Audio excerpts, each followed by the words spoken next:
Hello বন্ধুরা, আজকে কাশ্মীরি ধাবা স্টাইলে চিকেন কান্তি রেসিপি করে দেখাচ্ছি। তো দেখো, রেসিপিটা করার জন্য চিকেন ধুয়ে নিয়েছি। এদিকে মৌরি, গোটা গরম মশলা, এলাচ আর গোটা শুকনো লঙ্কা আর গোটা গোলমরিচ নিয়ে নিয়েছি।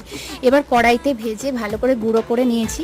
এবার এদিকে পেঁয়াজ কুচি, রসুন কুচি, আদা কুচি নিয়েছি আর আদা রসুনটা পেস্ট করে নিয়েছি আর আলুটাকে সেদ্ধ করে ভেজে তুলে নিয়েছি।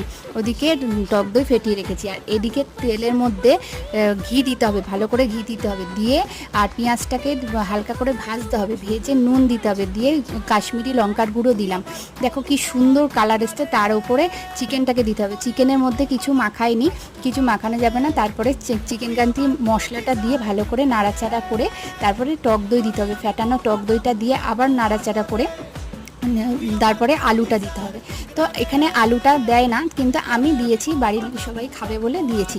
তো ভালোবাসে তার জন্য। তার আজকের রেসিপিটা কেমন লাগলো অবশ্যই করে জানিও।